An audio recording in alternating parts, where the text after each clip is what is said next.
90 ఏళ్ళు వచ్చిన ముసలాడికి కూడా గట్టిగా కొడిగితే అమ్మా అని ఏడుస్తాడు. అంటే జీవుడికి తెలుసు బాధ కలిగితే అమ్మా అని అనాలని. ఏ అమ్మా?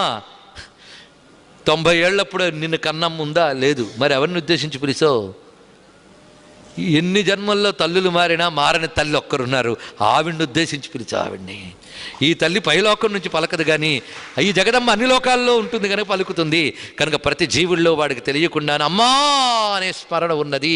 ఆ అమ్మా నడిచిన ప్రతిసారి ఈ అమ్మని తలంచుకోండి చాలు. అందుకే ఆపది కిం కరణీయం స్మరణీయం చరణ కమలమంబాయా. స్మరణ మాత్రం చేత సంతృప్తురాలయ్యే దుర్గ. అందుకే దుర్గమాయమ్మ అంటే చాలు. ఇచ్చుత మహత్వ కవిత్వ పటుత్వ సంపదలు ఆ తల్లి, అది దుర్గా. అందుకు దుర్గానామ పరం మనుహు. దుర్గా అనేది పరమమైన మంత్రము.